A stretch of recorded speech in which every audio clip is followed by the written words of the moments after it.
আসসালামু আলাইকুম। আজকে একটু ধানমন্ডিতে গিয়েছিলাম কিছু কাজ জন্য। দুষ্টুমি করা শুরু করছে, ওরে নিয়ে তো ভিতরে থাকা একবারে অসম্ভব হয়ে যাচ্ছিল। আর বাইরে আমি একা সামলানো পুরো আরও বেশি অসম্ভব। এদিক ওদিক যেই পরিমাণে দৌড়াদৌড়ি করতেছিল, বাচ্চাদের নিয়ে বাইরে বের হওয়াটাই মনে হয় সব থেকে বড় বিপদ। এই যে দেখেন, এই জায়গা থেকে পুরো আমি ভাবছি বেরোতে পারবে না, কিন্তু এই চিপা থেকে বেরোয় সে পুরো রাস্তার দিকে যাওয়া দূরছিল। আর একটুর জন্য যদি মানে দৌড়ে দিত তাহলে গাড়ি ঘোড়ার দিকে চলে যেত। আর বাবা বলতেছিল যে না, বেরোতে পারবে না। সেও কিন্তু সামনেই দাঁড়ানো ছিল, কিন্তু বুঝতেই পারে না যে এতটুকু এত চিপা থেকেও বের হয়ে যাবে। এরকম একটা বাচ্চা থাকলে ঘুম, খাওয়া দাওয়া, তারপরে ঘোরাফেরা সব কিছু শেষ।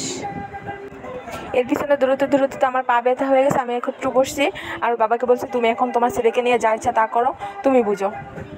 ওর বাবা ওর পিছনে দৌড়তে মাঝে মাঝে এত বিরক্ত হয়ে যায়, পরে এরকম জোর করে কোলে নেয়। কিন্তু ছেলে তো থাকতেই চায় না কোলে, যেভাবেই হোক সে নামবে। আর তার বাবাকে এমনভাবে করে যে নামে যায়। পরে লাস্টে ওর বাবা কিছু না পেরে এই উঁচু জায়গায় ওরা বসায় দিছে যাতে না নামতে পারে। কিন্তু ও তো নামার জন্য অনেক চেষ্টা করতেছিল বা ভয় পাইতেছিল যদি পড়ে যায়। এই উপরে বসে দেওয়ার পর তো শান্তি নেই। এখান থেকে সে গাছগাছালি ধরতেছিল, গাছের পাতা ছিঁড়তেছিল, যার কারণে ওকে আবার নামাই দেওয়া লাগছে ওই জায়গা থেকে। ওর বাবা এখন না পেরে মাথায় উঠে রাখছে ওকে, কিন্তু আমি বললাম ছাড়ো, কারণ ও পুরাই ছোটাছুটি করতেছিল, ব্যথা পেতেছিল মেবি, যার কারণে বসে ছেড়ে দাও ওকে। এই জায়গায় এত সুন্দর খালি জায়গায়, এই জায়গায় সারাদিন খেলেও ওর কেউ কিছু বলবে না, কিন্তু না, সে তো বাইরে যেয়ে মেন রাস্তায় হাঁটাহাঁটি করবে। যাই হোক, আমি এখানে কেন হাঁটাহাঁটি করবো? আমার যে জায়গায় বিপদ আমি ওই জায়গায় হাঁটাহাঁটি করবো। এই জন্যই মনে হয় আমার ছেলেটা বারবার মেন রাস্তার দিকে যাওয়ার জন্য পাগল হয়ে গেছে। কিছু কিছু মানুষ বলে যে ওকে নিয়ে একটু বাড়ি ঘুরবেন, ওরে নিয়ে একটুখানি এই জায়গায় যাইবেন, ওই জায়গায় যাইবেন। আবার অনেকেই বলে যে হ্যাঁ, আমিও বলি, সবাই আগে বলতাম বা এখনও বলি যে বাইরে গেলে হয়তো ওদের মানে ভালো লাগবে। হ্যাঁ, ভালো তো ভাই ঠিকই লাগে, কিন্তু এমন একটা অবস্থা মা বাবারে কইরে ফেলে যা বলার বাইরে। বাসা থেকে যেভাবে রেডি হয়ে আসি ওরকম বাসায় ফেরত যাওয়া যায় না, এমন বলবো না। তারপরে বাসায় নিয়ে যায় আমার বাচ্চারা, মানে ভালোভাবে একটা পিক তোলা যায় না, ভালোভাবে একটু খাওয়া দাওয়া করা যায় না। আর একটু মার্কেটে গেলে তো জামা কাপড় কেনা তো দূরের কথা, সে নিচে নামে এদিক ওদিক যে পরিমাণে দৌড়ে করে, লাস্টে বিরক্ত হয়ে জামা কাপড় না কিনেই চলে আসা লাগে বাসায়, পুরো পাগল বানায় তারপরে ছাড়ে এই বাচ্চাটা। একটু যদি ভালোভাবে ভিডিও করে বাবা, একটু ভিডিও বানানো যায় না, ছেলেটা এত লেভেলের দুষ্টমি করে। তারপরে এই জায়গায় উঁচু একটু বসাই দিছি, এই জন্য নামতেছিল না, একা একা ভয় পাইতেছিল নিচে নামতে। কিন্তু কিছুক্ষণ পর আবার কান্নাকাটি শুরু করছিল নিচে নামাই দেওয়ার জন্য।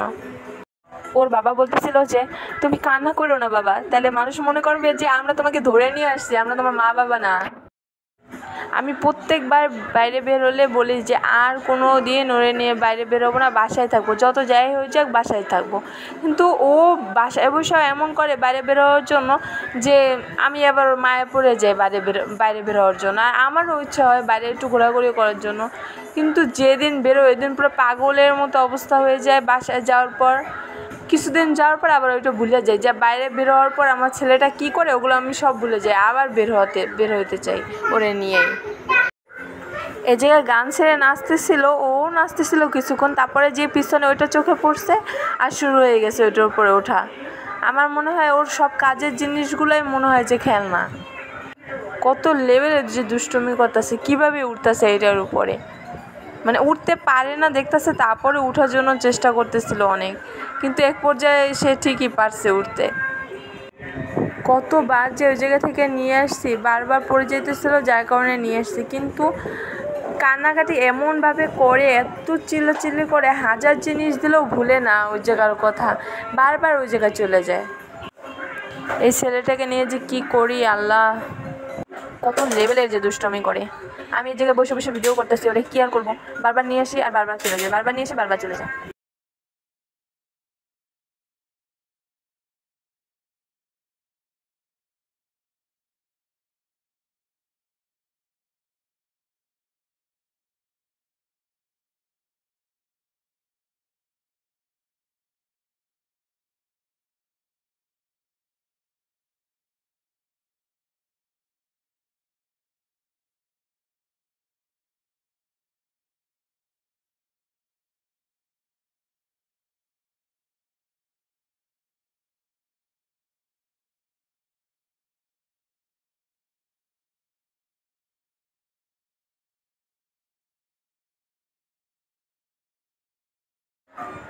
ভিডিওটি ভালো লাগলে চ্যানেলটিকে সাবস্ক্রাইব করে দিবেন। আল্লাহ হাফেজ।